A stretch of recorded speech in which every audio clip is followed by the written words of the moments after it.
que lorsque nous parlons de la naissance de la nation d'Israël, nous sommes le seul peuple où le dévolu de naître en tant que nation, en tant que collectivité nationale, s'est déroulé à l'extérieur du terroir national.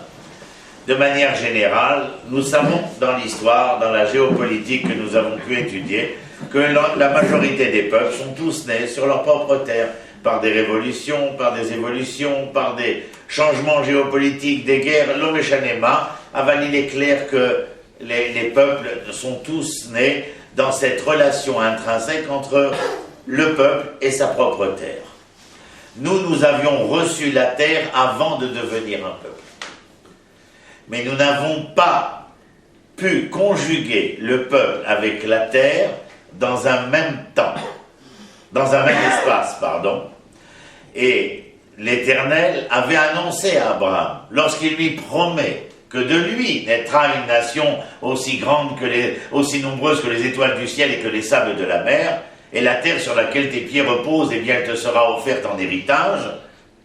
Après que cette terre lui fut offerte en héritage et qu'il lui est annoncé qu'à partir de lui, d'un être singulier, naîtra une nation plurielle, eh bien, il lui dit, mais vous partirez 400 ans dans un pays qui n'est pas le vôtre, et en plus vous serez véritablement dans une dimension d'esclave, le joug pèsera sur vous, et vous serez en vérité, vous deviendrez les objets de l'histoire humaine, alors que ma promesse, oui, elle était de faire de vous les sujets de cette humanité auquel j'aspire dans mon projet.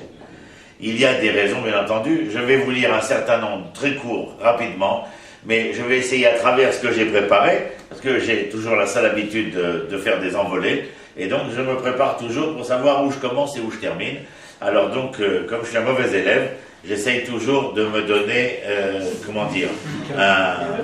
le cadre exactement. Vaïdaber Adonai el Moshe, l'Éternel parle à Moshe, Vaïtsavem el Béné Israël, afin que Moshe et Aaron viennent ordonner aux enfants d'Israël. Tout le monde connaît ça. Moshe a dû s'enfuir de l'Égypte. Il a rencontré, il y a un vide de 40 ans, mais on ne rentre pas là-dedans, ça ne nous intéresse pas. Et 40 ans plus tard, il rencontre Tzipora et ses sœurs auprès du puits. Encore une fois, les femmes, le puits, et celui qui rencontre les femmes auprès du puits et le puits auprès des femmes. Mais ça, c'était un autre cours qu'on avait déjà fait. Et puis, il découvre, il trouve. Et là, eh bien, il va se révéler véritablement quelque chose d'extraordinaire. C'est que l'Éternel va, un jour, alors qu'il fait paître son troupeau, se révéler à lui et lui demander de bien vouloir rentrer à son service. Pour cela, il lui donne un nom de code qui avait été transmis par Yaakov à Yosef et Yosef aux tribus. Moshe ne peut pas connaître le nom de code, il faut que ce soit l'Éternel qui lui révèle, étant donné que Moshe n'a pas du tout grandi au milieu de ses frères. Tout le monde le sait. Il a grandi au palais, dans les couloirs du pouvoir. Point. La seule chose, c'est qu'une fois qu'il est arrivé à un âge adulte, il est sorti et il a été confronté. Et là, la question reste posée.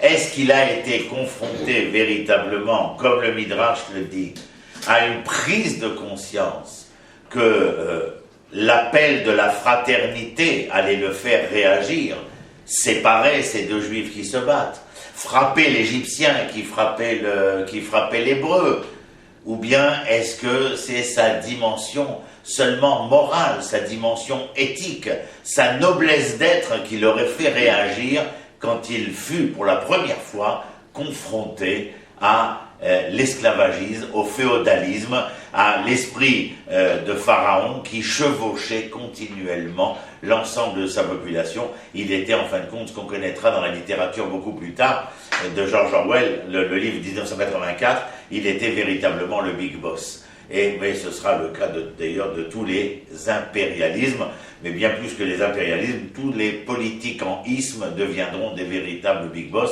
Nous en sommes encore témoins de nos jours, mais ce n'est pas notre sujet. Et donc, l'Éternel ordonne à Moshe pas code Ifkod Elohim Etrem, c'est un autre code.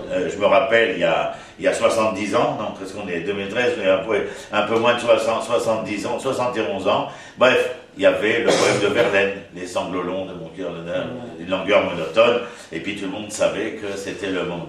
Il y a une phrase qui est significative pour faire entendre que nous sommes au seuil de la délivrance.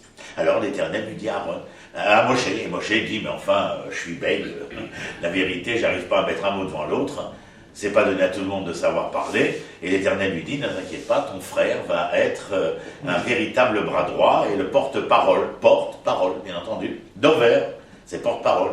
Et lorsqu'il rencontre Aaron, Aaron reçoit l'indication de son frère, Pakod Ifkod extraordinaire, on attendait ça depuis 210 ans, voici que toi, mon frère, qui n'a pas grandi parmi nous, tu es toi le porteur.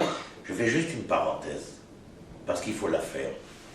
C'est quand même étonnant que celui qu'on attendait pour la délivrance vienne et provienne d'un temps et d'un espace complètement étrangers à ce que nous sommes nous-mêmes dans nos croyances, notre foi et notre culte. Je voudrais que vous preniez garde à ceci, parce que ça a fait tourner bien des têtes dans la compréhension du cela. Et je ne veux pas mesurer mes mots, mais il y a des gens aujourd'hui, et des gens qui depuis 120 ans exactement, sont persuadés qu'ils détiennent la seule vérité de celui qui devra dire Messie, et qu'ils n'acceptent pas ce que les autres peuvent envisager comme probabilité, parce que pour eux, il ne peut pas être le Messie, mais le Ménon de leur délivrance. Et en tout état de cause, il s'avère ici que nous avons affaire à un Moshe. Je vous rappelle, on avait vu ensemble une fois Cyrus.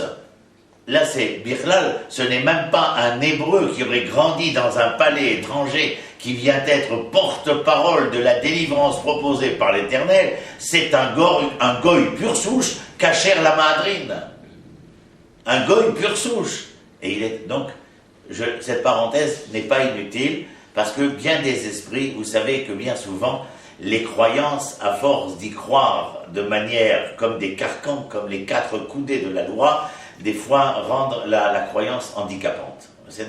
Mais c'est parce que nous parlons comme ça que nous ne faisons jamais des grands publics, parce que c'est tellement dérangeant, tellement embêtant, tellement remettant en question qu'il vaut mieux rester dans une espèce de redondance dialectique où tout va bien dans le meilleur des mondes, où tout le monde est beau, tout le monde est gentil, puisque c'est ainsi que monsieur X ou Y le dit. Et en vérité, les choses ne sont pas ainsi véritablement, et nous en sommes les témoins. Encore une fois, une autre parenthèse, les résultats de nos élections ne nous ont pas donné ce que certains présageaient. Si vous votez pour moi, ce sera le paradis, je ne sais quelle autre ineptie qui sera proposée aux gens si jamais on votait pour eux. Le peuple d'Israël a différentes mouvances, différentes manières d'aborder les choses, et il faut être capable d'être à l'écoute des morts. Il y a une métaphore zoharique dans la Kabbalah où l'Éternel se serait regardé dans un miroir et le miroir se serait brisé. Mais il y a dans le projet divin de retrouver le miroir, mais le miroir ne pourra être retrouvé que lorsque l'ensemble des composites brisés pourront s'atteler l'un à l'autre pour refonder le miroir d'antan. Vous comprenez ce que je viens de dire? C'est essentiel. Et il y en a qui vous diront que le petit morceau de composite est la seule vérité. Ce sont des diatribes, des propos inutiles, et là-dessus nous ne nous arrêterons pas. Parle aux enfants d'Israël, et va voir Pharaon, Melech Mitzrayim, afin de sortir les enfants d'Israël d'Égypte. Vous avez déjà pensé, en tout cas le soir du Seder, pensez-y. L'Éternel parle à Moshe pour rencontrer Aaron, afin qu'il délivre les enfants d'Israël, mais pour pouvoir délivrer les enfants d'Israël, il faut que Dieu parle avec Pharaon. C'est-à-dire que nous avons caméra 1, caméra 2, 2 scènes qui se jouent en même temps. Tu devras rencontrer ta famille, ton peuple, mais tu devras rencontrer les pharaons, le pouvoir. Ça se joue sur 2 scènes. La première scène, Moshe et Aaron arrivent, et Moshe dit à Aaron, il faudrait que tu m'amènes les anciens. 70, d'accord? Les anciens viennent, il paraît qu'il y aurait une nouvelle extraordinaire, un scoop. Et ils arrivent et Aaron leur dit, mon frère revient de loin, Il a quelque chose à vous dire, mais il préfère que je vous le dise. Pas code, ifkod, Elohim etrenu. Les sages disent quoi? Ça serait maintenant. Oui. Moshe et Aaron se dirigent maintenant vers Caméra 2. Alors qu'ils se dirigent vers Caméra 2, ne voyez-vous pas, dit Rachid, que les 70 sages qui étaient venus à la rencontre de Moshe et d'Aaron, au fur et à mesure que Moshe et Aaron se rapprochent du palais de Thèbes, les sages, comment dit Rachid, se débinent les uns derrière les autres. Au moment où Moshe et Aaron se présentent devant Pharaon, ils disent « Au nom du Dieu d'Israël et au nom du peuple d'Israël, nous te demandons, oh !» tout en carton, « Let my people go !» Et le Pharaon dit, moi, Dieu, je ne le connais pas. Vous connaissez sa réponse? Oui. Dieu, je ne le connais pas. Le peuple d'Israël? Alors, Moshe et Aaron, ils font comme ça. Il n'y a personne. Vous comprenez ce qui est écrit juste après, que le Pharaon a alourdi le poids des servitudes des enfants d'Israël. Enfin, il y a tellement besoin de se poser des questions si triviales. S'il y a un effet, c'est qu'il y a eu une cause. Quelle fut la cause des effets? La cause que lorsqu'on n'est pas là, alors, et lorsqu'on ne remplit pas la fonction auquel on était appelé, les conséquences seront telles que point de suspension, c'est clair. Alors, ça se joue sur deux tableaux. Manitou disait quelque chose d'extraordinaire. L'Égypte est la matrice. Les enfants d'Israël sont l'enfant qui doit naître. Écoutez bien maintenant. L'enfant doit sortir de la matrice. Mais il peut s'avérer que l'enfant ne veuille pas sortir de la matrice. Et lorsque l'enfant ne veut pas sortir de la matrice, il va transformer la matrice en marâtre, qui, parce que devenu marâtre, empoisonnera celui qui l'empoisonna. I repeat again. La matrice, l'enfant doit sortir, puisque c'est le rôle de la matrice de laisser sortir, c'est-à-dire la synergie, d'aller vers l'extérieur. Et lorsque l'enfant ne veut pas sortir, il empoisonne la matrice. Mais parce qu'il empoisonne la matrice devient marâtre, et parce que devenue marâtre, elle empoisonnera l'enfant. À vous de faire le reste des conclusions, comme en disaient nos maîtres, et tout le reste n'est que littérature. C'est-à-dire, je suis désolé qu'on insiste à chaque fois, mais je suis content que vous soyez là, mais il est vrai qu'on peut étudier la Torah intelligemment. Et non pas de manière fondamentaliste aussi. Tov, alors il y a quelque chose que l'Éternel dit, j'ai trouvé dans Yirmiyahu. Dans Yirmiyahu, il y a cette histoire d'enfant qui va naître, sorti de la matrice. Yirmiyahu appelle ça Beyom Otzi Otam, du jour où je les ai sortis, mi Eretz Mitzrayim de l'Égypte, mi Kour à Barzel. C'est Kour à Barzel. C'est cette espèce de transformateur de la matière brute en matière liquide, afin qu'à partir de la matière liquide obtenue à haute température, je puisse transformer l'objet liquide dans cette nouvelle matière. C'est le projet de l'Éternel. Parce que lorsqu'ils sont arrivés en Égypte, il faut se rappeler que ces hommes et ces femmes étaient le produit d'énormes difficultés dont nous avons discuté ici, qui avait commencé avec Caïn et Abel, et qui s'appelait la difficulté de la fraternité. Cette problématique-là est essentielle à être résolue si l'on veut qu'il y ait une osmose conjugale et conjuguée entre le peuple et la terre.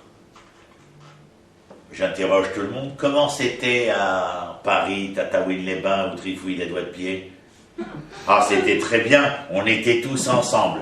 Vous comprenez, il n'y a pas besoin d'avoir fait sociologie. Un phénomène minoritaire face au phénomène majoritaire, la minorité se serre les coudes, c'est normal. On est content de se retrouver dans le boui-boui de la synagogue, à la boucherie cachère, à l'école juive où il y a les flics qui nous protègent, etc., etc.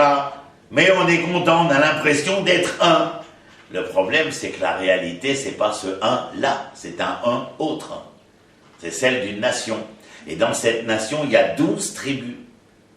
C'est 12 manières d'aborder la problématique sociale, économique, politique, militaire, religieuse. Comment fait-on? quand le miroir s'est brisé, pour recoller tous les morceaux et retrouver le miroir. C'est cette métaphore zoharique, c'est essentiel. Yirmiyahu dit, ils ont été sortis Mikour à Barzel, mais alors j'aime beaucoup, pour ceux que ça intéresse, c'est Yirmiyahu, c'est le chapitre 11, verset 14, si jamais vous retenez, mais sinon vous m'écrivez sur internet ou par email, je vous envoie toute la feuille avec les références. Et Yirmiyahu dit, à la fin, alors que je vous ai emmené en Égypte pour vous sortir à travers cette histoire de transformateur, dont il est question, cours à Barzel, Ve'aïtem li les âmes. Écoutez bien ce qu'il dit, Yirmiyahu. Nous sommes à la fin. Yirmiyahu, c'est l'époque de la fin du premier temple. Tout prend l'eau. Tout se casse la figure. C'est la fin. Mais le temple est toujours debout. Alors Yirmiyahu se promène dans les rues. Cessez, mes frères. Rendez-vous à l'évidence que la perte de votre identité morale amènera Nabucodonosor jusqu'à nos portes. Nous allons vers notre fin. Parce que nous n'avons pas été capables, dans le dessein divin, de réaliser son propre dessein EIN. Et alors il est là et il leur dit, l'Éternel vous avait dit, je vous ai emmené en Égypte, je vous ai fait traverser les méandres d'une histoire qui ne fut pas facile, mais simplement parce que j'essayais de trouver le meilleur de vous-même. Ce sera qu'un cinquième, vous vous rappelez, et encore tout ce cinquième sorti mourra dans le désert dans les 40 ans, et en fin de compte, celui qui rentrera en Eretz Israël, c'est une autre génération qui n'a rien connu de l'Égypte, sauf le personnage Caleb ben Yefune Yoshua ben Nun. Il faut analyser le texte, il faut analyser l'histoire qu'on nous raconte. On va à la synagogue, on écoute la paracha, quand on l'écoute, et la haftara, alors là c'est toujours l'enfant pauvre du discours. Et on ne sait rien. Sauf que à Pessah, il faudra aller voir la boîte où c'est marqué un gros cachet, Madrine, mais à Madrine, de la Madrine. Ça c'est Chashuv Meod. Mais pour quelle raison il y aura besoin de la Matzah Madrine, de la Madrine, de la Madrine, de la Madrine? C'est-à-dire que ce serait le moyen de, nul ne pose la question. Vous comprenez comment on est capable, véritablement, d'esclavagiser la pensée populaire. Et il faut faire attention à ça. Alors qu'est-ce qu'il dit, Yirmiyahu? Il dit, lorsque l'Éternel vous a dit, je vous ai sorti d'Égypte par le cours à Barzel, je vous ai dit, Ve'aïtem li les âmes, vous serez pour moi un peuple, Ve'anochi yelachem le Elohim. C'est compliqué comme phrase. Moi, vous serez pour moi, Ve'aïtem li les âmes. Lorsque vous serez un peuple pour moi, c'est-à-dire que vous entendrez, vous comprendrez cette dimension nationale que j'ai voulu donner à Israël, à vous. Asher bachar banu mikol ha'amim, venatan lanu et torato. Bachar banu mikol ha'amim. Il nous a choisis parmi tous les peuples pour être quoi? Pour être un peuple. C'est logique. Et ici, Yirmiyahu nous répète, Ve'aïtem li les âmes, vous serez pour moi un peuple. Mais lorsque vous êtes capable de devenir un peuple, qu'est-ce qui est marqué juste après? C'est quoi le parallélisme ici? Ve'anochi elachem Elokim. Et quand je ne suis pas un peuple, alors t'es qui? Bonne question, hein? Ça vous fera des longues soirées d'hiver. Tov. Et puis, au livre de Dvarim, c'est-à-dire le dernier livre des 5 livres qui ont de la Torah, puisque le Tanakh c'est 24 livres, mais la Torah c'est 5 premiers livres, après, 19 autres livres. Le dernier livre a été écrit, nous l'avions déjà dit, par Moshe lui-même.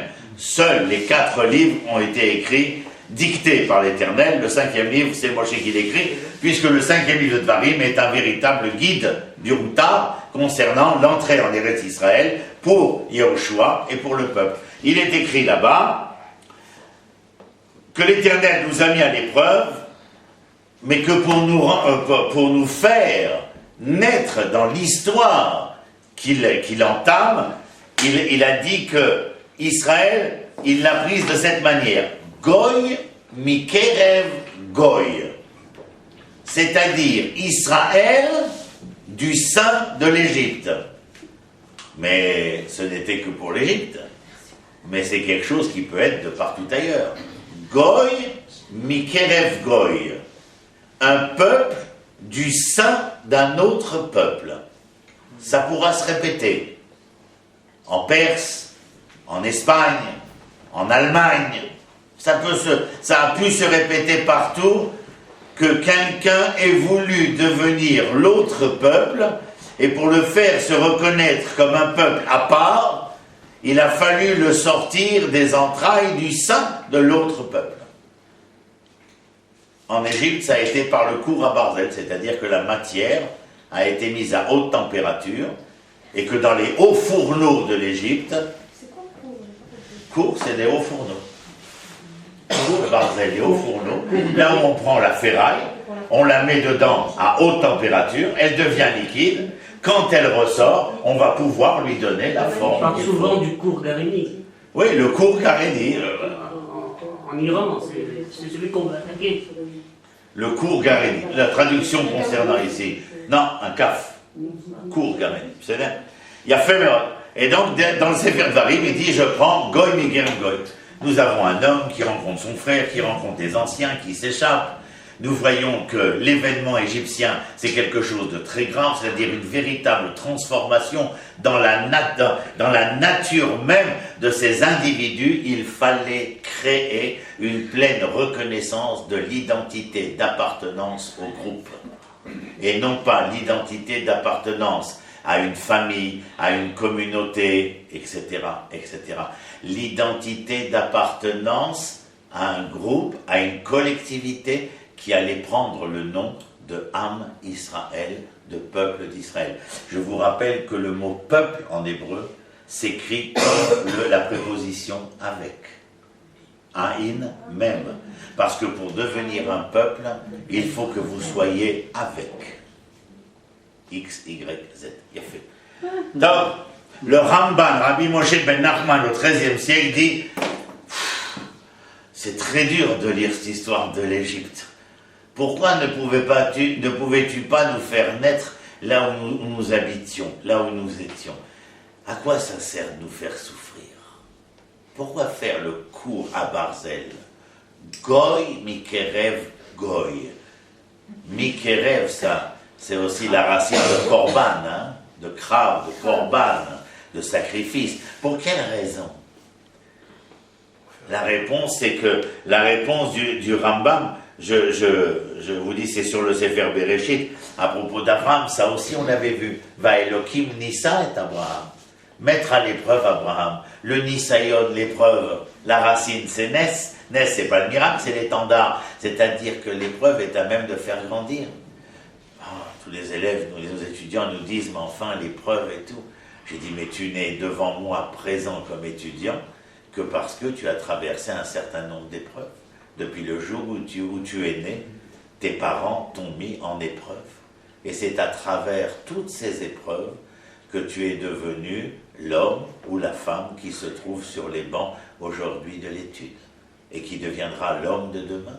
Est-ce que quelqu'un peut lever la main et affirmer envers et contre tout qu'il est le fruit d'une non-expérience de l'être? Mais maître dirait que nenni, mon ami, ça n'est pas possible.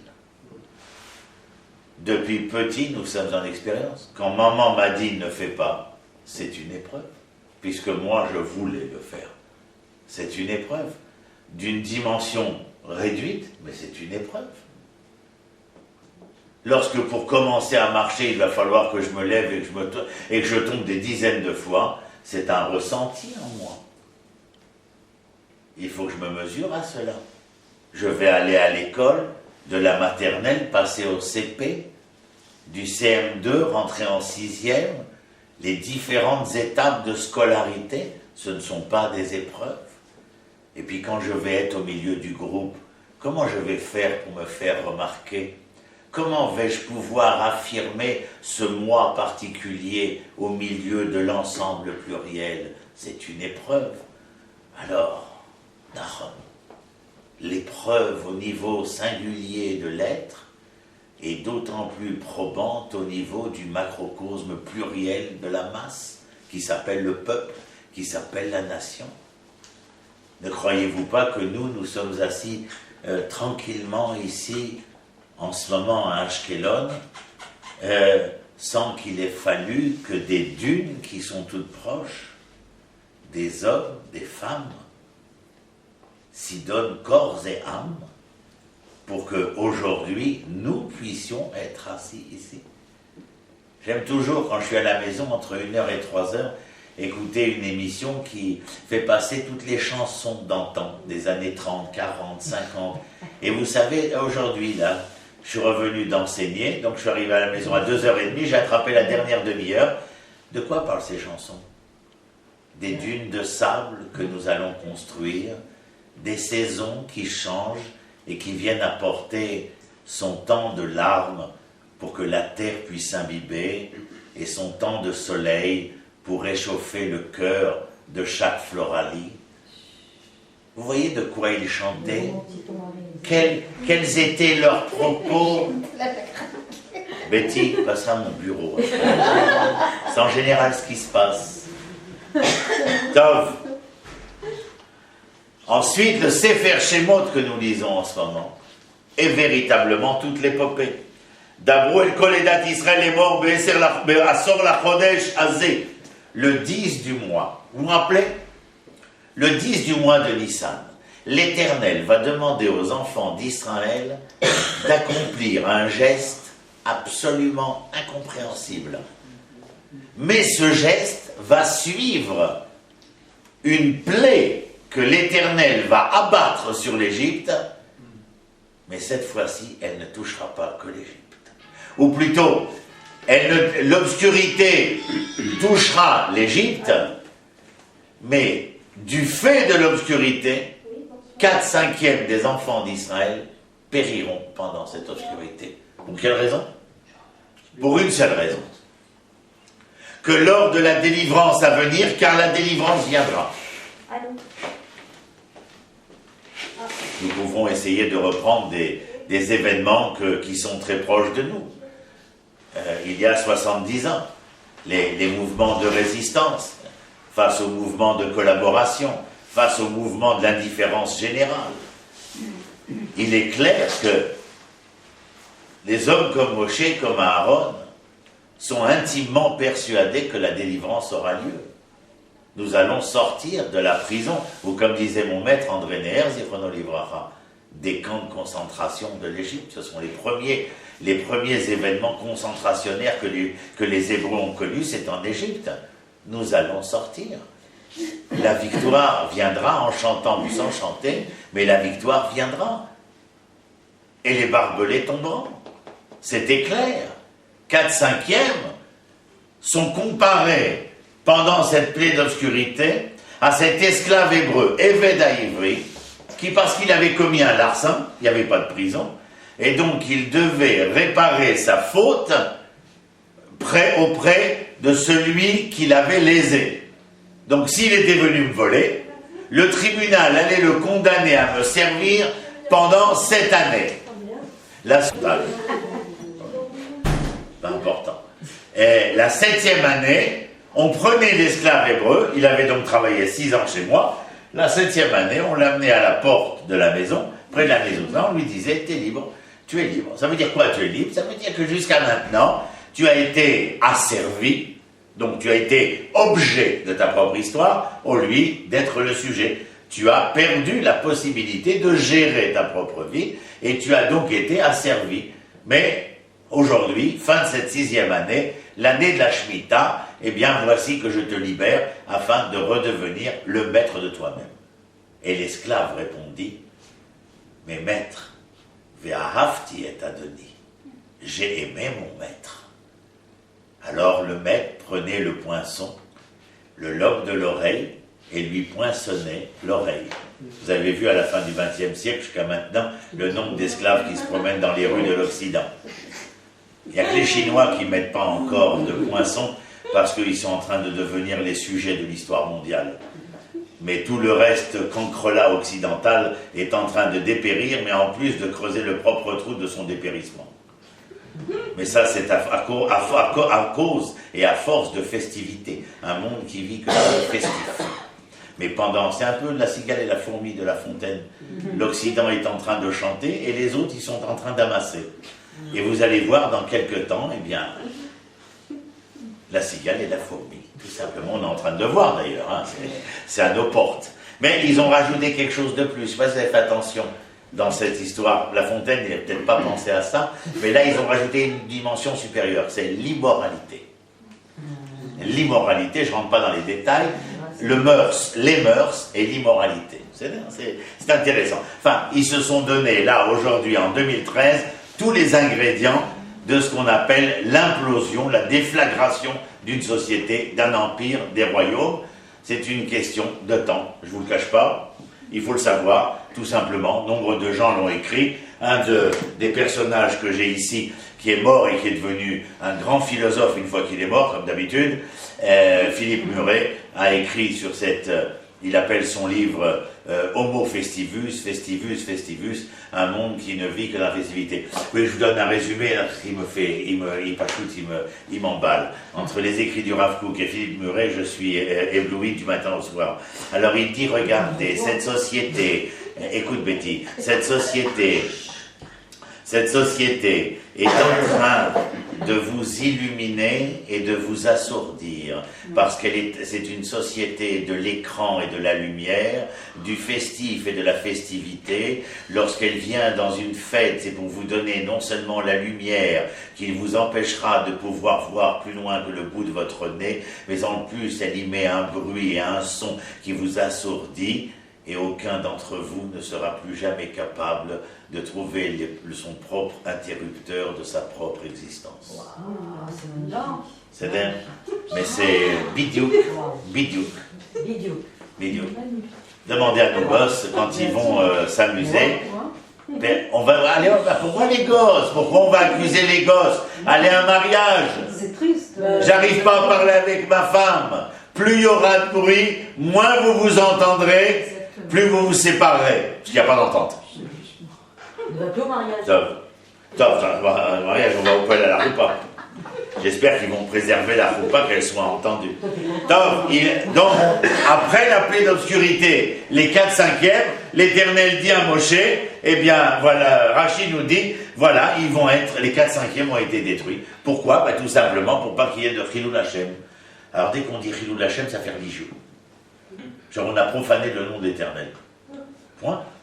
Chilul en hébreu, ça veut dire Chalul, ça veut dire qu'on a évidé. On a un concept, on a une idée, on l'y a enlevé, on l'a déchu de toute la tension et la densité de l'idée et du concept. On a laissé une matière inerte. Zechilul Hashem, rendez-vous compte? Let's my people go, ils ont dit. Le jour où le pharaon accepte de libérer tout le monde, 1/5 arrive à sortir et 4/5 ne sortent pas. Je couperai aussi. Je vois donc, quelle est l'image qu'aurait reçue Monsieur Pharaon lorsque, après avoir subi tous les affres de la colère divine, le jour où il se serait rendu à la cause des Hébreux, eh bien, sortez, messieurs. 1/5 serait sorti. Et 4/5 lui aurait dit, Ve'ahavti et Adoni, j'aime mon maître. Zechilul Hashem. C'est évider l'idée, évider l'idéal de tout le concept de vie qui y résidait. Car quand il y a Chilul Hashem, il y a en face Kiddush Hashem. Et Kiddush Hashem, c'est pas un truc de curton. C'est une notion conceptuelle que les Hébreux aspiraient à la vie, comme dira le Rav Moshe Nissenbaum dans le ghetto de Varsovie. Je vous interdis de mourir en disant que vous allez mourir, mais Kiddush Hashem. Le seul Kiddush Hashem qui vous est demandé aujourd'hui, c'est de vivre. Et Menachem Zamba, Chassidut Gur, Menachem Zamba, Arav Menachem Zamba, donnera le cachet d'autorisation de la révolte du ghetto de Varsovie, même si elle était menée par Mordechai Anilevitch et tous les jeunes révolutionnaires juifs et juives. Et il s'y mettra lui aussi. Il y a un cours extraordinaire là-dessus. Entre la révolte du ghetto de Varsovie, est-ce que ça fut un Kiddush Hashem ou un suicide collectif? Est-ce que c'était répréhensible par la Torah ou autorisé par la Torah? Mais c'est un autre sujet. Ici, la différence entre ces deux groupes, c'est qu'il y a ceux qui veulent apporter la vie. Quelle est la vie? Sortir des méandres de l'exil, sortir des méandres de la concentration, essayer de redonner une vie. Je vous rappelle que lorsqu'ils sont arrivés en Israël, Shemot, il y a marqué Vele Shemot Bnei Israël, Abaïm Mitzraïma. Voici les noms des enfants d'Israël qui sont venus en Égypte. On n'entend plus parler de leurs noms. Vous savez pourquoi? Parce qu'ils sont devenus des numéros. La majorité, en disant Ve'afti et Adoni, ont voulu garder leur numéro. Mais il y a un cinquième qui ont dit nous allons gommer le numéro, car moins nous aurons de chiffres, souvent d'affaires, et plus nous retrouverons le nom. Parce que dans les 4/5e, ne vous trompez pas, ils sont nombreux à avoir voulu garder les chiffres, étant persuadés que c'était intimement lié aux chiffres de leurs affaires. Ils se trompaient, mais comme tous les cancrelats de l'histoire, ils disparaîtront. Et l'Éternel vient confirmer la chose. Comment? Au 1/5e qui reste, le 10 du mois de Nissan, je vous demande d'aller chez l'Égyptien, de prendre son agneau. Il en a plusieurs, si vous ne savez pas lequel, demandez-lui, il s'appelle Pascal, et de le prendre chez vous, et de le garder pendant 4 jours dans votre chambrée, alors qu'il bêlera, et que les Égyptiens se mordront les lèvres. Vous dites, alors, vous voulez enseigner une chose pareille, les gens ne comprennent pas ce que vous voulez dire. Mais je vais vous l'expliquer. Le 3 janvier, la commandanture qui est basée à l'hôtel Crillon à Paris a donné l'ordre de planter sur toutes les mairies de Paris le drapeau à croix gammée. La bande à Jacques Bonsergent a décidé de monter sur le toit et d'enlever le drapeau à croix gammée parce que eux, en tant que Français, ils ne voulaient pas être sous le joug de ce pouvoir étranger et hégémonique qui plus est. Qui parmi vous serait monté sur le toit de la mairie du 13e Place d'Italie? C'est la question que nous devons nous poser avant d'aller dormir. Parce que les 4/5e ont dit Ve'afti et Adoni. C'est-à-dire, nous sommes confrontés ici, vous voyez, Dabro el kol edat Israël, les morts, Be'ser la Ba'asar la Chodesh Hazeh, Va'ikru lahem ish c'est les Beit Avot, c'est la Ba'it. Il faut qu'ils prennent cet agneau. Et pendant 4 jours, cet agneau, il faut qu'il bêle et que vous ayez le courage, la ténacité, la noblesse d'être, de savoir que les Égyptiens passent dans les rues de Goshen, de Thèbes et de Memphis, ils entendent bêler et ils sont comme retenus par des chaînes du désespoir. Parce qu'ils vous ont vu faire un acte dont on n'aurait jamais pensé que vous fuites capable.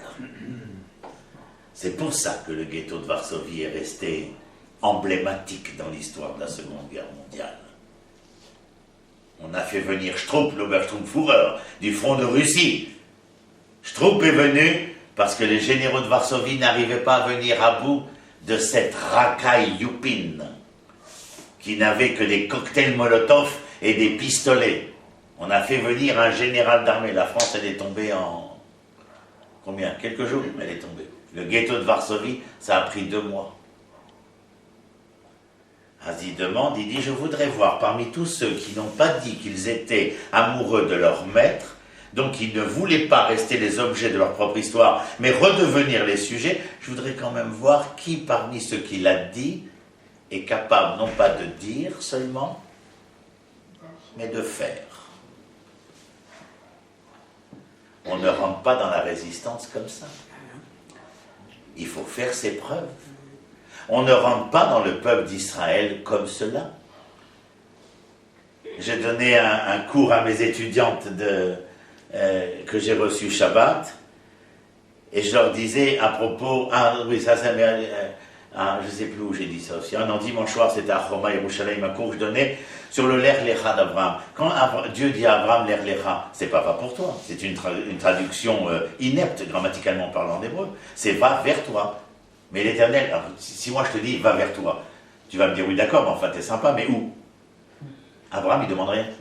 L'Éternel lui dit vers la terre je te montrerai. Alors il y a un admour, il y a des admourim, ils sont d'une intelligence frappante, et celui-là c'est Rabbi Shmuel de Sochatchov, 19e siècle.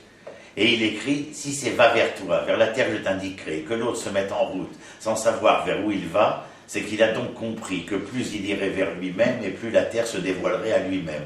Et en fin de compte, quand un homme te dit que Israël c'est très loin de lui, comprends bien entendu qu'il veut te dire dans l'inconscient de son être qu'il est tellement loin de lui-même. Extraordinaire, n'est-ce pas? C'est énorme, comme dirait Lucchini. Fabrice. Lucchini, Voilà. C'est lui qui m'a fait découvrir Philippe Muret, là. Festivus. Extraordinaire. Des auteurs qui sont des êtres prémonitoires de l'histoire. Bref. Donc l'Éternel dit, on va voir. C'est-à-dire que tous ceux qui auront pris l'agneau seront, comme nous disons en français, la cerise sur le gâteau, Béivrit, à 12 de Van, chez Alakat Sefet. Il a fait merde. Ensuite, il dit, Vaï, Béchalar, Paro, Etam, Belon, Nacham, Elohim, Derech, Philishtim. Alors maintenant, l'Éternel dit, bon bah ça y est, on sort. Il a fait, tout le monde sort. Enfin, tout le monde sort. Le cinquième, je vous rappelle, c'est 600 000 hommes en armes. Étant donné que l'armée d'un pays, ça représente à peu près 1/5 de la population, c'est donc le peuple d'Israël qui sort d'Égypte, c'est 3 millions de personnes. Si les 4/5 ont été perdus pendant la période d'obscurité, ça veut dire que c'est 2 fois la Shoah. 12 millions d'hommes, de femmes et d'enfants. Et ceux qui sortent, l'Éternel a un moment de miséricorde. Regardez ce qui est écrit dans Shemot, chapitre 13-17. Vaï Béchalar Paro, lorsque Paro renvoya les enfants d'Israël, Velo Nacham Elohim derech Eretz Philishtim. En vérité, vous savez qu'ils devaient sortir d'Égypte, du côté de Port Saïd, aujourd'hui, d'ailleurs qui fait la une des journaux. Port Saïd, passé par El Arish, Gaza. Combien de temps? 3 jours. 3 jours, on est à la maison. 3 jours. 210 ans qu'on attend. 210 ans qu'on nous a rendu des chiffres, qu'on nous a enlevé un nom. 210 ans qu'on nous frappe, qu'on nous flagelle, qu'on nous dit Rauschnel Juden. 3 jours, on est à la maison. Et l'Éternel dit, je vais être sympa avec eux. Je vous traduis modernement parlant. Je vais être sympa avec eux, je ne vais pas les faire passer par le territoire des Philistins. Parce que Gaza, Ashkelon, Ashdod, c'est le territoire des Philistins. Les Philistins étaient venus de Crète, avaient essayé de conquérir le delta du Nil, mais repoussés par les forces pharaoniques, ils se sont rejetés sur le littoral méditerranéen de Canaan. C'est bien, juste pour que vous sachiez les Philistins. Et donc l'Éternel lui dit, je vais être sympa avec eux, je ne les fais pas passer par là. Pourquoi? Kikarov ou? Parce que c'est trop proche. Ah bon, trop proche de quoi? Ki amar Elohim. Et alors là, c'est incroyable ce qu'il vient nous faire savoir. Pen yenachem ha'am bereotam milchama veshavu mitzrayima. Oui, c'est vrai, je suis sympa, je ne vais pas les faire rentrer par le territoire philistin. Vous savez pourquoi? Ils ne sont pas prêts. Faire la guerre, ça demande une préparation. Oh, pas seulement une préparation physique. Parce que physiquement, ils étaient suffisamment résistants. Ils avaient appris à faire des travaux qui étaient de véritables labeurs d'esclavagisme. Non, il faut bien plus que cela pour gagner la guerre.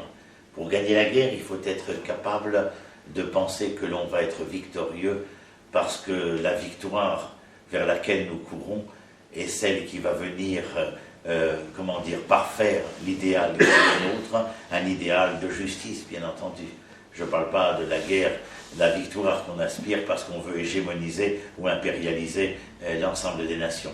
Je parle de l'idéal, en tout cas, de ces Hébreux-là. Et l'Éternel dit, non, je vais être sympa, je ne les fais pas passer par là-bas. Ils ne sont pas prêts moralement, ils ne sont pas prêts psychologiquement. Ce sont des gens qui ont vécu 210 ans avec la tête vers le sol. Et pour se battre contre les Philistins, il faut avoir la tête levée et les yeux qui regardent vers le haut. C'est ce que fera Moshe, vous avez oublié? Dans le Sinaï, la guerre contre Amalek, il s'est mis en haut de la colline et il levait les bras. Genre, il fallait qu'il regarde les bras. Et quand il regardait les bras levés, il gagnait. Quand il baissait les bras, hop, ils battaient en retraite. C'est pour ça qu'on lui a mis 2 hommes et après 2 roches pour soutenir ses bras. Vous comprenez le sens des phrases, bien entendu. Ça va bien au-delà du simple dessin animé. Ça révèle ici de ce qu'on veut faire valoir du point de vue de la conscience de l'être et de la volonté de l'être, c'est-à-dire de ce qui bouscule l'individu fondamentalement. Et alors donc l'Éternel est comme ça. Qu'est-ce qu'il y a eu après? Bon, ils ne sont pas passés par les Philistins, mais ils se sont retrouvés face à un autre problème. Vous savez, quand on a évité les Philistins, on s'est retrouvés face à l'eau. D'accord ? Face à la mer des Joncs. Je fais juste une rectification. Yam Souf, c'est pas la mer Rouge, c'est la mer des Joncs. Vous voyez ? Et il n'y a jamais écrit dans le texte tanachique, ce que nous avons lu la semaine dernière, Kriyat Yam Souf. Il est question de Bekia. Ce n'est pas quelque chose qui a été déchiré, Kriyat, mais quelque chose qui a été décousu. Lorsque je viens vous faire valoir une dialectique où j'emploie le verbe découdre et non pas déchirer, c'est que j'ai l'intention de vous faire entendre que ce qui fut décousu pourra être recousu. Alors que si j'avais parlé de déchirure, je ne pourrais pas recoudre. Entendez les mots, entendez les termes.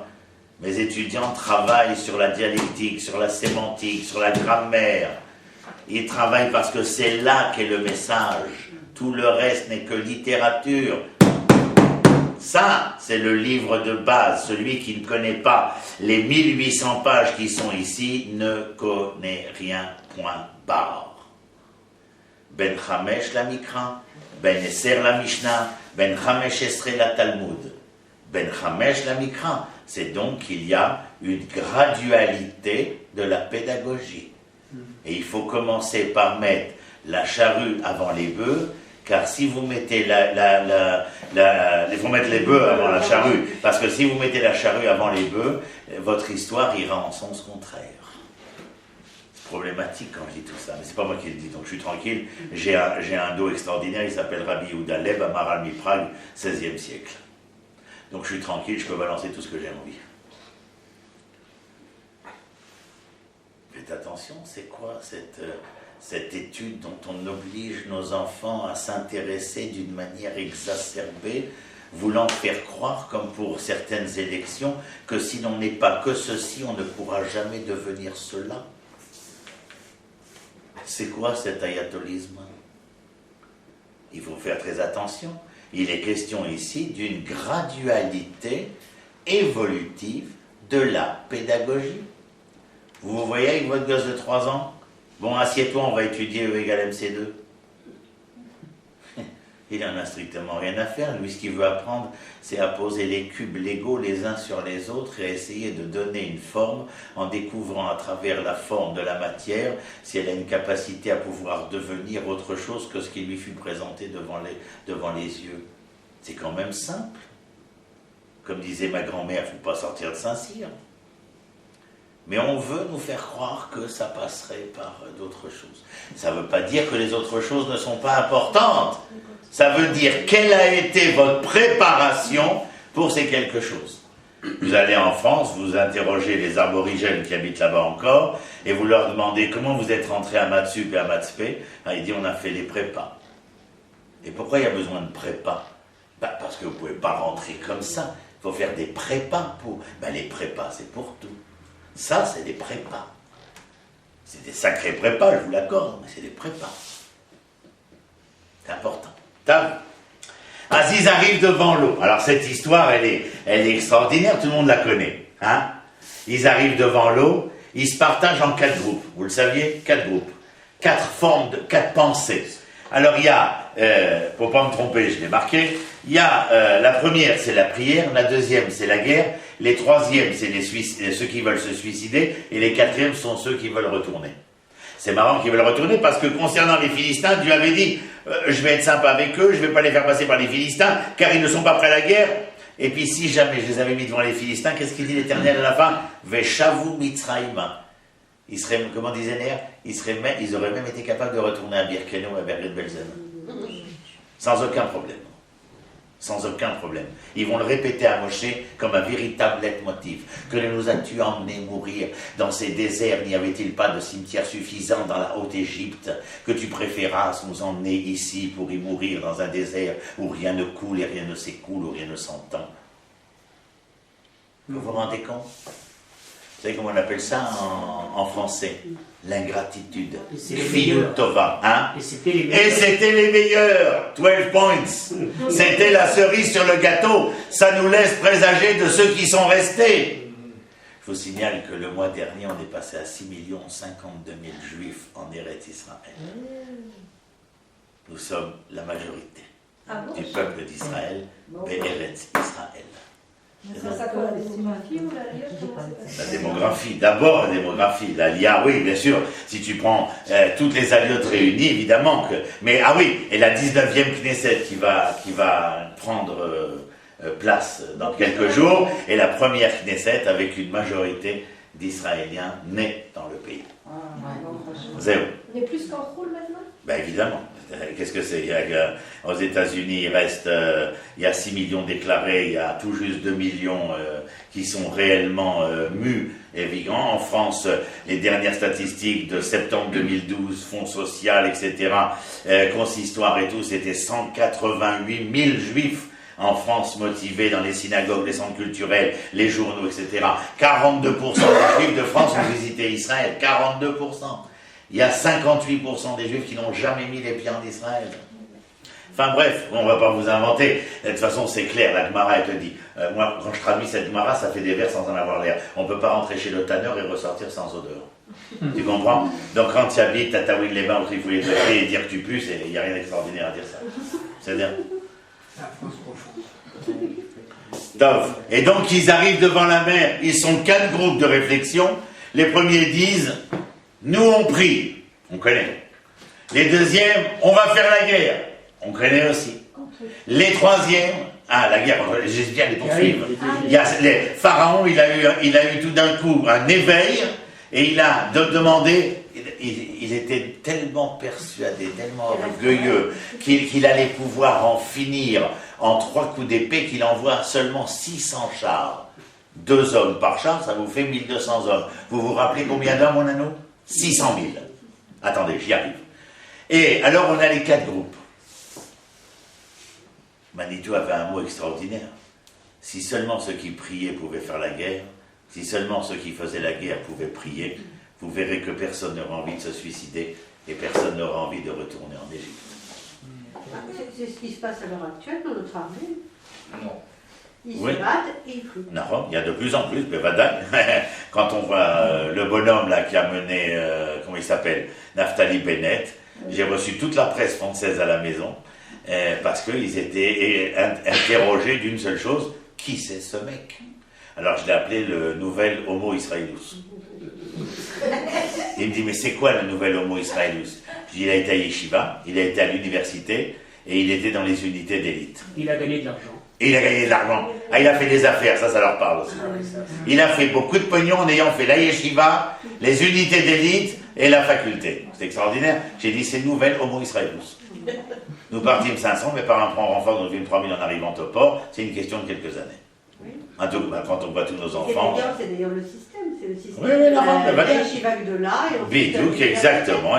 On avait plein d'amis qui sont venus de France. Ils sont arrivés à Chaye Sarah, qui est un grand happening à Hebron, et beaucoup ont passé Shabbat à Shavé Hebron, et ils ont vu 350 étudiants de yeshivot. Ils disent, c'est quoi ici? Ils disent, c'est une yeshiva. Il dit, mais une yeshiva, ils étudient? Mais il dit, oui, regarde, il y a toutes les tables, il y a 350 tables, il y a des gmarot partout, des tanachim, des mishnah. Et ils sont, j'ai dit, tout ce que vous voulez dire, c'est vrai. Ce qu'il n'arrivait pas à dire. Moi, j'ai dit tout ce que vous voulez dire, c'est vrai. Mais on n'a jamais. Je sais. À Tataouine les bains, comment vous voulez. C'est pas possible. Vous comprenez? Il y a quelques mois, mes étudiantes rentrent pour Hanouka. Alors je les préviens, je leur dis qu'elles vont rentrer, ça fait 3 mois qu'elles sont là. Vous allez rentrer, vous allez parler avec Julie et Maud et Rebecca et machin, et vous allez parler la même langue, le français. Vous allez les voir aux mêmes endroits où il y a 90 jours, vous étiez. Ce sera différent. Mais vous allez voir que vous allez parler la même langue au même endroit et que vous n'allez pas réussir à vous comprendre parce que vous n'allez pas émettre sur la même longueur d'onde. Ah, Rav, comment c'est possible? Je dis parce que le jour où vous étiez là, vous étiez là-bas. Et chaque jour qui passait, ce n'était pas un jour, mais 2 jours. Et comme les temps et les espaces se marient très bien, ils se conjuguent de manière différente entre Trifouille, les doigts de pied et Yerushalayim. C'est clair? Et elles sont revenues Vous aviez raison, puis je sais, ça fait 25 promotions, on les connaît. C'est toujours la même chose. Donc je vous ai dit une phrase ici, devant la mer. Maintenant, les enfants d'Israël se mettent à prier l'Éternel. כל סוס רוכב פרעה ופרשה וחילו על פי חירות לפני בעל צפון ופרעה הקריב ויישאו בני ישראל את עיניהם. Les enfants d'Israël ont levé les yeux, ils ont vu les 600 chars, alors qu'ils sont 3 millions. והנה מצרים נסע אחריהם, ויראו מאוד, ils ont eu peur, ויצעקו בני ישראל אל השם, et ils se sont mis à prier l'Éternel. Mais ils ne savent pas prier l'Éternel, ils prient qui? Moshe.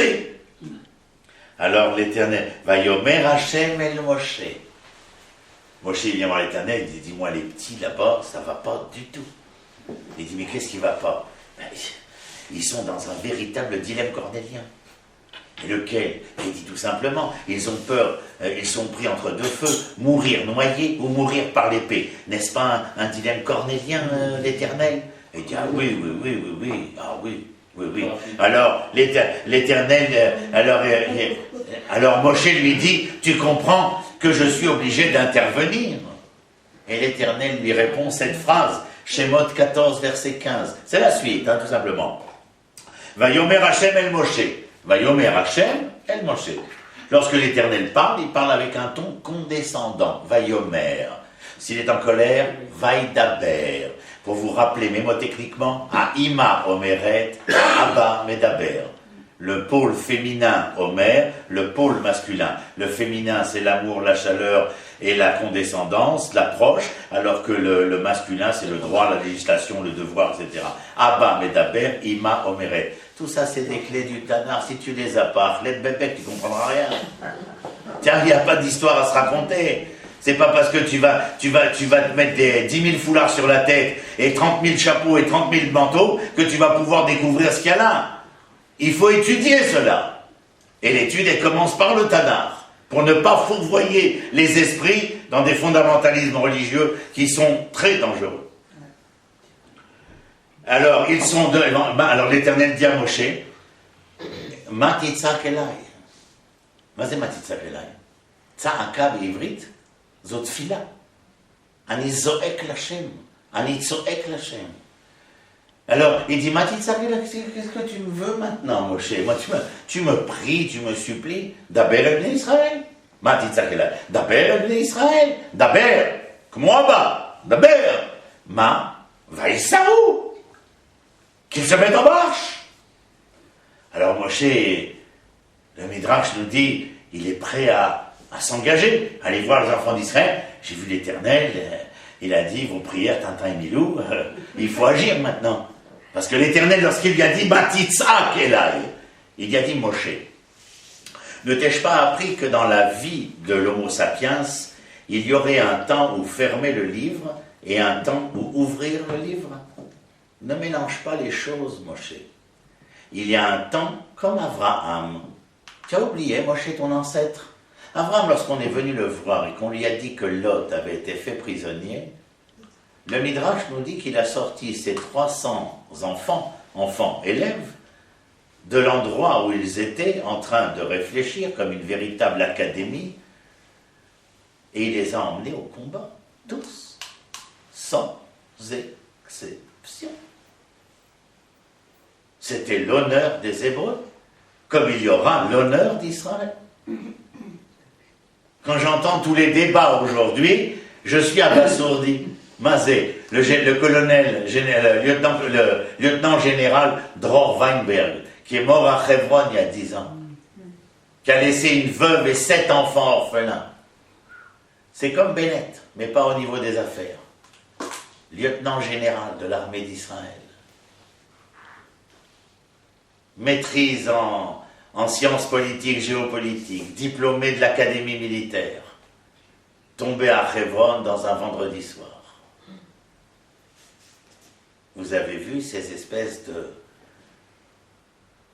Je me rappelle les photos, enfin je me rappelle à travers les photos, mais en 1948, quel était le juif qu'on montrait? Les nouveaux Israéliens. Joseph Kessel, son premier reportage en Israël, après, c'était le grand blond sur un char d'assaut. Ça, c'était la première image d'Israël. Ça fait des années, avec la blorite, bien sûr. Mais ça fait des années que le monde entier prend la même photo, mais le mec qui est dessus, à côté ou autour, ils sont avec des talites et des tfilines. C'est ça l'image qui les marque. Qu'est-ce qu'ils foutent là, ceux-là? Qu'est-ce qu'ils font là? Et alors j'ai dit, c'est, comme je vous ai dit, Homo Israelus Achadash. Donc l'Éternel, le Pirkei de Rabbi Eliezer Midrash du 15e siècle vient nous dire, l'Éternel il dit à Moshe, reste là, ne fais rien. C'est-à-dire, tu es venu me prier, je t'ai dit qu'il y a un temps pour prier, un temps pour faire, maintenant reste là, ne fais rien. C'est pas encore le moment du bâton sur la mer. Regarde, viens, on regarde. On a tout fait pour eux, on a tout fait. Les plaies, on les a mis à l'épreuve, on leur a donné tous les moyens, et puis entre nous, Moshe. Alors celui qui parle ici, c'est Avraham Ibn Ezra, 14e siècle. Je vais vous lire juste un mot de ce qu'il dit, parce que c'est long, mais écoutez-le. Imaginez, on se transporte 700 ans auparavant. Velama lo ilachamu al nafsham ve'al benehem. Et pourquoi est-ce qu'ils ne combattraient pas pour se sauver et sauver leurs propres enfants? Ça veut dire quoi de ne pas vouloir faire la guerre? Ibn Ezra, Velama lo ilachamu al nafsham ve'al benehem. Je continue Ibn Ezra un peu plus loin, il vous dit pourquoi. Il pose la question, il se donne la réponse. Adore la mad mineu rav lisbol. Cette génération, depuis petite, a appris à être le souffre-douleur. Et ils ont gardé la même attitude de la victime youpine qui marchait dans les rues des ghettos et des mélards. Ce n'était pas que la matrice ne mettait pas l'enfant au monde, mais l'enfant ne voulant pas sortir, il empoisonnait la matrice, et la matrice devenait marâtre, ainsi elle décidait d'empoisonner l'enfant. Eze imra gdola Arav Yehuda Léon Ashkenazi Zecher Tzadik Livracha. Ishtabach Shmola'an. Oui, mais c'est parce qu'on a eu la chance de pouvoir vivre à une époque où on pouvait justement se développer avec... De qui tu parles? Quelle génération? Nous, notre génération. Ah, notre génération. Nous, on est la génération des États. Nous, on est la génération des Vénards. C'est sûr. Nous, on a gagné le gros lot, le plus gros lot de l'histoire, c'est nous qui l'avons gagné. 3000 ans d'histoire, c'est nous le gros lot. Et ne croyez surtout pas ni l'époque de David, ni Salomon, ni le deuxième temple. Le gros lot, c'est notre génération. Comment il a dit Rav Ovadia Yosef? Là, il avait dit quelque chose de très intéressant. Il avait dit, nous sommes la génération qui est capable de revendiquer l'étude la plus intense, la plus large, la plus profonde et la plus énorme de la Torah que toutes les générations d'Israël ont pu connaître. C'est notre génération. Ah, c'est au même chemin. Donc, laissez-moi avancer. Et il dit, Vayu Israël nirpim. Nirpim, vos muscles. Rafé en hébreu, c'est lorsque le muscle se relâche. Et les enfants d'Israël étaient nirpim. Pharaon lui-même, il dit à Moshe, qu'est-ce que tu veux encore, Moshe? Tu pourrais pas, Pharaon, tout en carton, tu pourrais pas leur alléger la tâche. Et Pharaon, il fait à Moshe, nirpi matem, 2 fois, il lui répète, arrêtez de vous relâcher, reprenez-vous. Mais il le disait comme ça. Je crois qu'il le disait avec un ton plus... Oui, certainement. Mais moi, je suis sympa. Moi. Alors, qu'est-ce qu'il dit, Ibn Ezra? En koach bahem leilachem. Ils n'ont pas la force de se battre. Ad shekam dor acher. Ibn Ezra, 14e siècle. Jusqu'à ce qu'il se lève une nouvelle génération, la génération du désert, chez Lo Raou Galout, qui n'ont jamais connu Tataouine, les bains, et Trifouille, les doigts de pied. Demandez à ma femme, 7 enfants, demandez-leur, parlez-leur de Paris, ils vont vous rire au nez. Au nez, ils vont vous rire. Ah, mon père, Zichrono Livracha, avec le grand, qui est le grand rabbin aujourd'hui, et là, Yoav, alors, il voulait parler l'hébreu. Qu'est-ce qu'il disait, le petit? Il avait 6 ans, hein. Il disait, Lech laolpan, il m'a livré. Ani lo saber l'ilmon tsarfatit. Celui qui a un problème, c'est toi, qui ne connais pas ta langue. Mais moi, j'ai aucun problème. Analphabète, vous savez d'où ça vient? An, le préfixe. An, non, j'ai pas dit l'âne, le chamor, j'ai dit an, A-N, le préfixe. C'est celui qui est sans.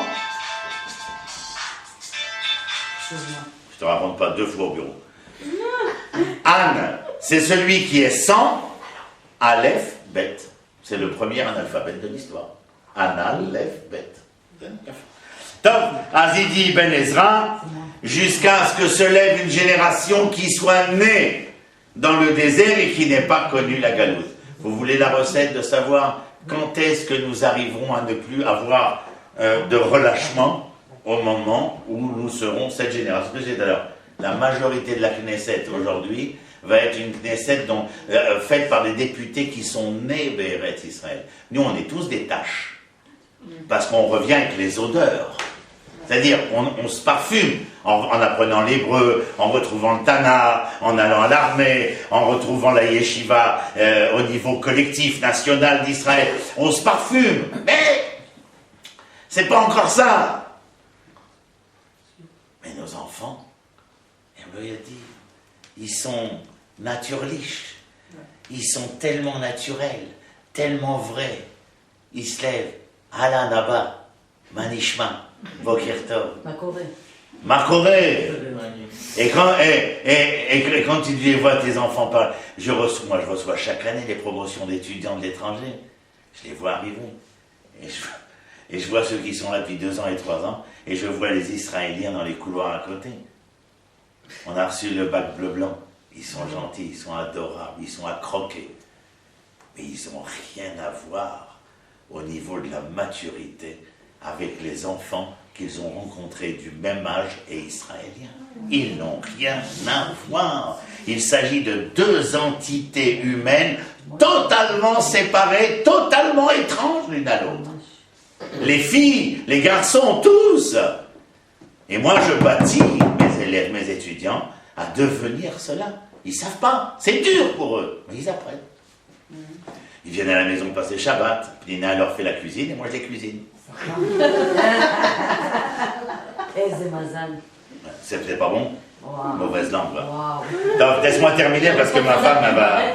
Alors, maintenant, le dernier passage, c'est de savoir, voici un homme, parce que vous auriez dû me contredire, voici un homme, moi je connais un homme qui est né en galoute, et qui a été véritablement à la hauteur. Non? Moshe. Moïse. Alors, le Midrash Rabbah, il vient, il te dit, Ataba Elai Bikushia, tu viens vers moi pour me poser une colle, alors moi je vais te donner la réponse à Tiroutz. Ma Tiroutz chez la Kushia, Lomar Lecha, Shaya Gadel, Shelo Kederer Kol Haolam. Je te réponds que lui, c'est pas la même chose parce qu'il n'a pas grandi comme tout le monde. Il a grandi dans les couloirs du pouvoir et non pas dans les allées sinueuses et douloureuses des ghettos et des mélards. C'est un plus.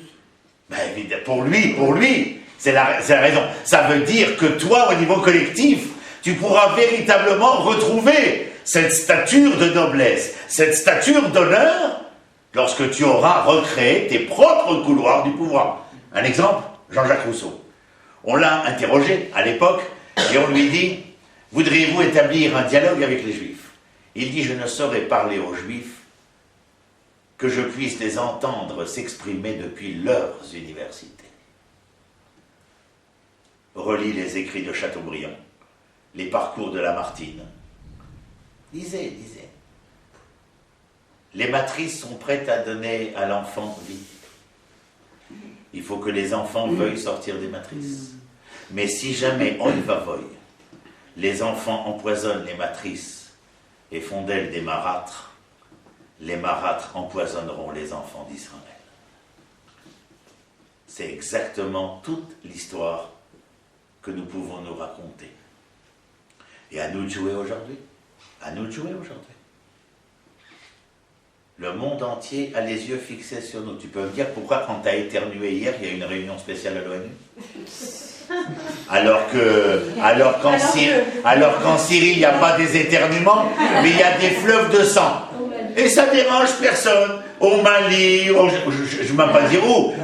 Je te raconte juste une anecdote que j'ai lue sur Internet.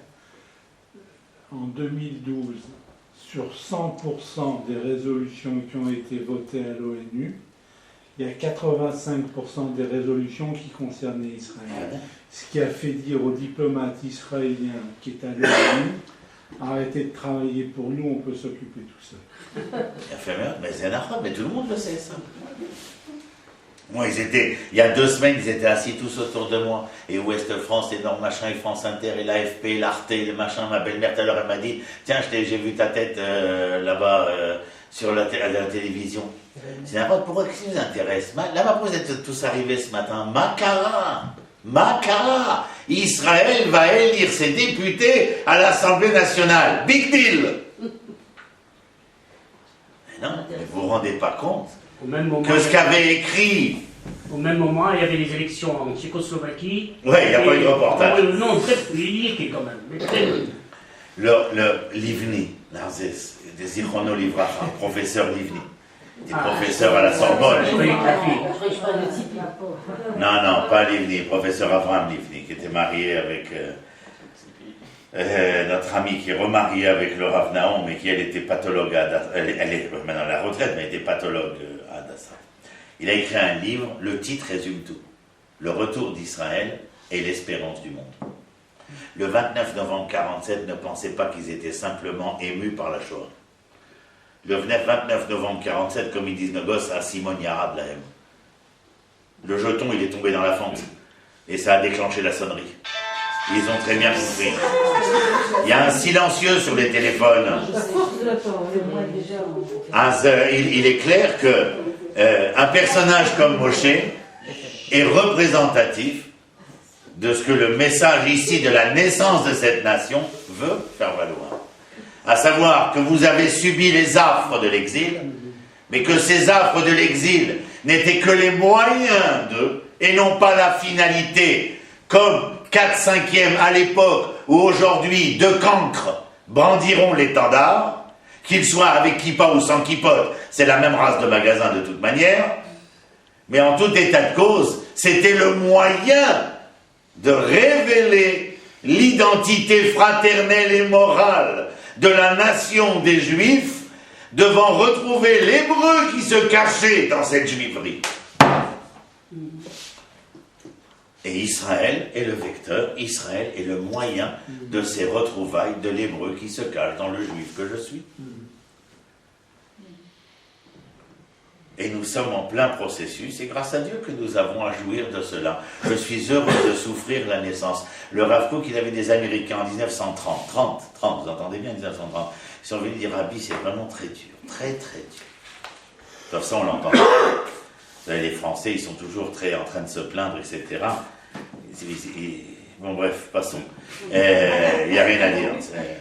Et alors, il vient voir le Rav Kook en 1930, et c'est très dur. Il dit alors, il dit, dites-moi, est-ce que vous préférez les douleurs de l'agonie ou les douleurs de l'enfantement? Nous, c'est les douleurs de l'enfantement. Vous voulez retourner dans les douleurs de l'agonie? Grand bien vous fasse, mes amis.